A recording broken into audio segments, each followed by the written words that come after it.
నమస్తే. ప్రస్తుతం మనతో పాటు ప్రముఖ రాజకీయ విశ్లేషకులు ఇమ్మంది రామారావు ఉన్నారు. ఆయనతో మాట్లాడదాం. నమస్తే సార్. నమస్తే. సార్, ఒకప్పుడు అంటే 2019లో జనసేన పార్టీ అధ్యక్షుడు పవన్ కళ్యాణ్ చంద్రబాబు నాయుడు తిట్టారు, చంద్రబాబు నాయుడు మోడీని తిట్టారు. అంటే ఒకరికొకరు అందరు తిట్టుకుంటూనే ఉన్నారు. కానీ సడన్గా ఇప్పుడు 2024కి వాళ్ళు అందరు కలిసిపోయి ఒక కూటమిగా అయ్యి ప్రభుత్వాన్ని ఏర్పాటు చేశారు. కానీ వీళ్ళంతా ఎలా కలిసి ఉండొచ్చు సార్? అంటే రాజకీయాలు అని ఒకటి ఉన్నప్పటికీ కానీ పర్సనల్గా తిట్టుకున్నారు వీళ్ళంతా. ఎలా సార్, దీన్ని ఎలా చూడొచ్చు అంటారు? ఇప్పుడు రాజకీయాల్లో ఎవరు శాశ్వత మిత్రులుగా ఉండలేరు, శాశ్వత శత్రువులుగాను ఉండలేరు మాట.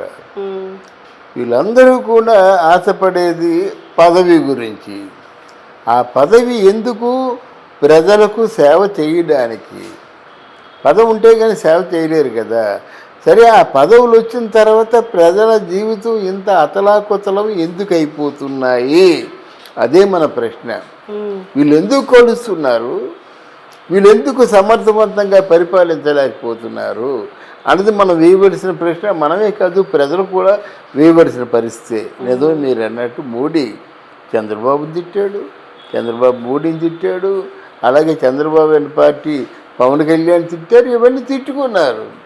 తిట్టుకుంటే వీడు తిట్టుకుంటూ ఉన్న పరిస్థితులు కంటే వీళ్ళు ఒకటిగా కలిస్తే ఆడు బలవంతుడు అయిపోయాడు. ఈ దేవుడు అంటే జగన్మోహన్ రెడ్డి చాలా బలవంతుడు, రావణాసురుడిలాగా అయిపోయాడు. ఆయన ఎదుర్కోవాలంటే నిజంగా చంద్రబాబు నాయుడు ఎన్నికల్లో నిలబడిన ఆయన ఒక్కడు ఓడిపోయేవాడు. లేదా మేము ఓడిపోతామని ఈషన్ మాత్రమైన జగన్మోహన్ రెడ్డి తెలిస్తే ఆయన గెలిచేసేవాడు. ఇందులో పవన్ కళ్యాణ్ అంటూ లేకపోతే అసలు కూటమి గెలిచేది కాదు.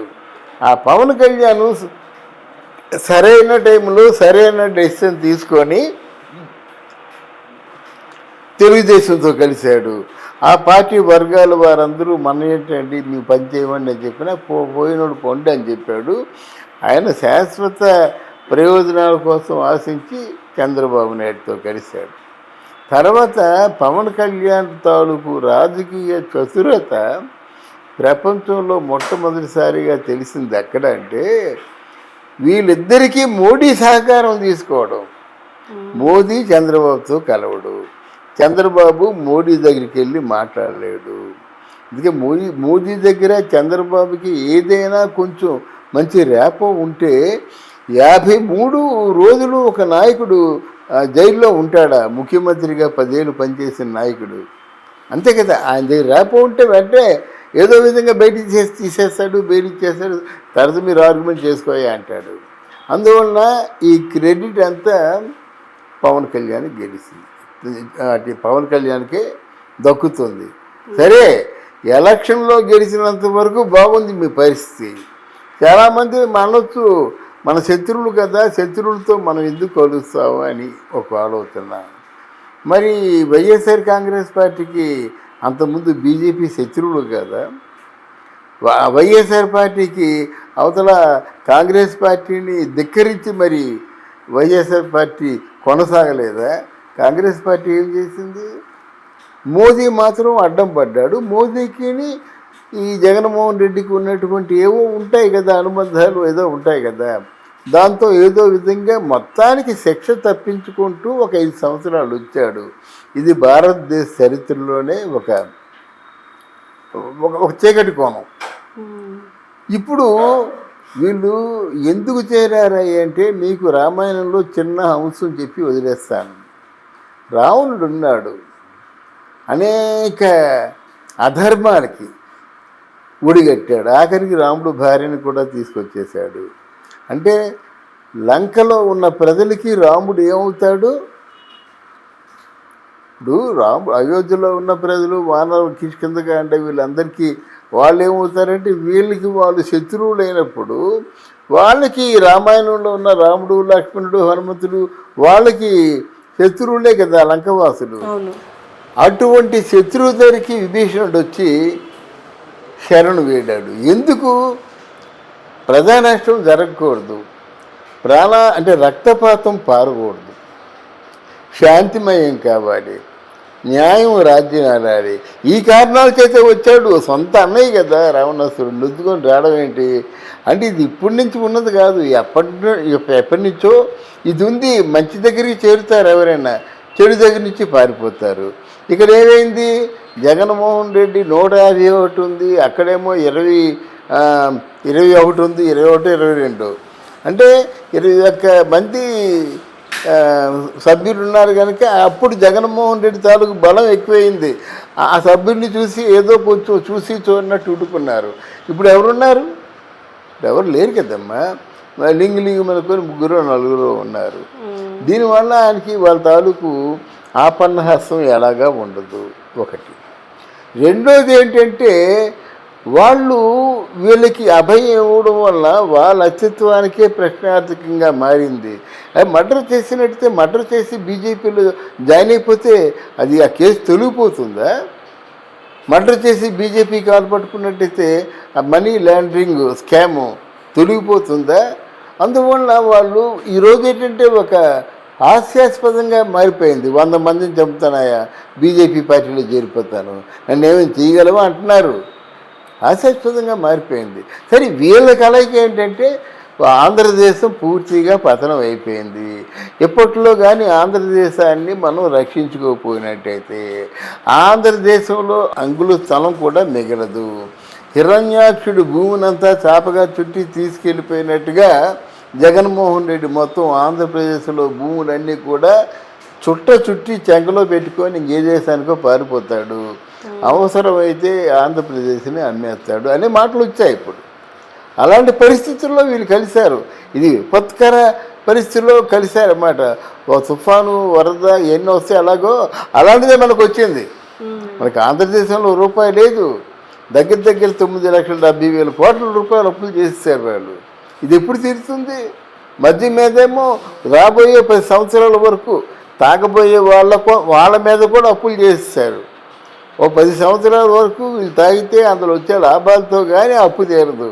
ఇలాంటి పరిస్థితి కల్పించారంటే మరి కలయిక ఉండాలి కదమ్మా. బాగా బలవంతుడు, మొండివాడు, మూర్ఖుడు, ఆయన కొట్టాలంటే వీళ్ళందరూ కలవలసిందే. అదే పని చేశారు. నా ప్రశ్న అంటే ఏ పని అయితే చేద్దామనుకొని మీరు ముందుకు వచ్చారో ఇందులో బీజేపీ పార్టీని ప్రశంసిస్తాను. ఎందుకంటే ఈ కూటమిలో ఉన్నందుకు మోదీ కానీ ఆయన తాలూకు మంత్రాంగం కానీ ఆంధ్రప్రదేశ్కి వరాలదలు కురిపించారు. అటు బీహార్కి, ఇటు చంద్రబాబుకి. ఏమి మా వరాలదలు అంటే ఏమిటో అందరికీ తెలుసు. కొంచెం 2 లక్షలు దాదాపు 2 లక్షల కోట్ల ప్రాజెక్టులకి వాళ్ళు ఇచ్చారు. కొంతమంది అంటారు, అరే బాబు అమరావతిని రాజధానిగా చేయడం కోసం 15,000 కోట్లు ఇచ్చారంటే అబ్బాయి లేదు, 15,000 కోట్లు అది అప్పు ఇచ్చారని చెప్తారు. మరి ఎందుకో వాళ్ళ అవగాహన ఏమిటో తెలీదు. అప్పిచ్చారో ఏమి ఇచ్చారో, వాళ్ళు ఎక్కడి నుంచి అప్పు తెస్తారో, వాళ్ళ కమిట్మెంట్ 15,000 కోట్లు. అప్పిచ్చారంటే వాళ్ళు చేయాలి, వాళ్ళు చేయకపోతే వీళ్ళు చేయాలి. వీళ్ళు చేయడానికి ఏమో స్కోప్ లేదు, అప్పు చేసే యోగం వీళ్ళకి లేదు, వాళ్ళే ఇవ్వాలి. వాళ్ళు అప్పు చేసిస్తారో ఏం చేస్తారో మనకెందుకు? నీకు ఎలకోడి చేసినటువంటి ప్రాజెక్టుని వాళ్ళు పూర్తి చేస్తారు. పోలవరం పూర్తి చేద్దామన్నారు, అది పూర్తి చేసేంత వరకు వాళ్ళదే బాధ్యత. మచిలీపట్నంలో బిఎస్ఎన్ఎల్ ఆయిల్ రిఫైనరీ ప్రాజెక్ట్ ఒకటి పెడుతున్నారు. అది 60,000 కోట్లతో ఒక 50,000 నుంచి 75,000 వరకు ఉద్యోగులు అక్కడ కావాల్సి ఉంటారు. భోగపురంలో ఇంటర్నేషనల్ ఎయిర్పోర్ట్ కడుతున్నారు. దానికి కూడా ఎన్ని కోట్లు అవుతాయో మనకు తెలియదు. అదంతా వాళ్ళే చేస్తారు కదా. స్టేట్ గవర్నమెంట్ నుంచి ఫండ్స్, స్టేట్ గవర్నమెంట్కి ఫండ్స్ లేవు, పేదరికంలో ఉంది. మరి ఎలా పూర్తి చేశారంటే కేంద్ర ప్రభుత్వమే పూర్తి చేస్తుంది. దాని గురించి మనం కోడిగుడ్డు మీద వెంట్రుకలు తీయవలసిన అవసరం లేదు. అదే పనిగా వెంట్రుకలు తీసుకుంటే అదే నిజం అవుద్ది ఒకసారి.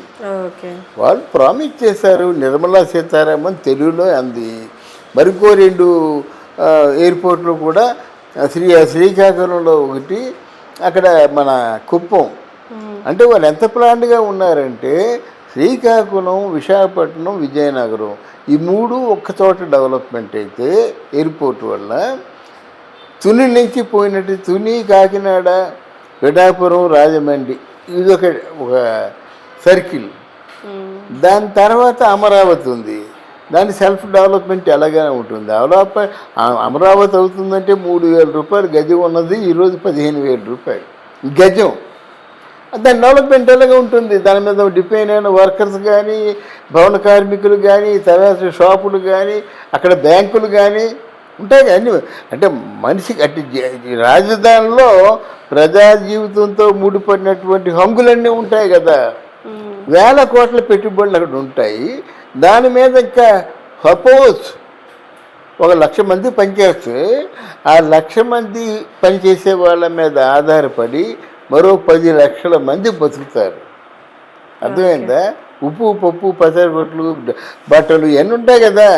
10 లక్షల మంది బతుకుతారు. ఆ విధంగా ప్లాన్ చేసి చిత్తూరులో ఒక ప్రాజెక్ట్, అంటే తిరుపతిలో ఒక ఎయిర్పోర్టు, అంటే తిరుపతి అంటే తిరుపతి కాదు, కుప్పంలో ఒక ఎయిర్పోర్టు. చంద్రబాబు నాయుడు ప్రామిస్ చేశాడు, ఇక్కడ ఎయిర్పోర్ట్ పెడతాము, ఓవర్సీస్ మార్కెట్ మేము డెవలప్ చేస్తామని చెప్పారు. అంటే మనకి బీజేపీ వల్ల రావాల్సినవన్నీ వచ్చినప్పుడు కూడా వీళ్ళు పనిని వేగవంతం చేయాలి. పనిని వేగవంతం చేయాలంటే ప్రశాంతంగా ఉండాలి. హత్యలు జరిగిపోతున్నాయన్నారు, దాడులు జరిగిపోతున్నాయన్నారు, ఎంతోమంది చచ్చిపోతున్నారన్నారు. ఇన్ని అంటే అవమానకర ఈ నిందలు వేసినప్పుడు వాటికి సమాధానం ఖచ్చితంగా చెప్పవలసి ఉంది. మీరేదో అవినీతిని వెలికి చేస్తా ఉన్నారు. ఎప్పుడు 3 మాసాలు మూడో మాసం వచ్చేసింది. ఎప్పుడు వెలికి తీస్తారో, ఎప్పుడు వాళ్ళు పెడతారో తెలియదు మనకి. తర్వాత ఇప్పుడు మురిగే కొంతమంది మనుషులు ఉన్నారు. వాళ్ళని అంటే పదవిలో ఉన్నప్పుడు అలాగే మురిగారు. ఇప్పుడు భయం భక్తి లేకుండా, ఏమీ లేకుండా, చీఫ్ మినిస్టర్ అంటే అసలు గౌరవం లేకుండా ఏంటంటే ఆ మురుగుళ్ళు వాళ్ళు ఎప్పుడంటే కట్టడి చేస్తారు. మీరు మీ గొడవలు చూసుకుంటే ప్రజలేమైపోతారు. ముందు ఆ గొడవలు మాపండి. ఎవరైతే అవినీతి పరులో వాళ్ళని లోన పెట్టండి. ఆలోచిస్తారేంటి? మీరేం ఆలోచించవలసిన అవసరం లేదు. రేపు మీరు అవినీతి పరులు అయితే మీకు ఇదే శిక్ష అంతే కదా. అది ఆ స్ట్రిక్ట్ డిసిప్లిన్ అమలు చేసినాడు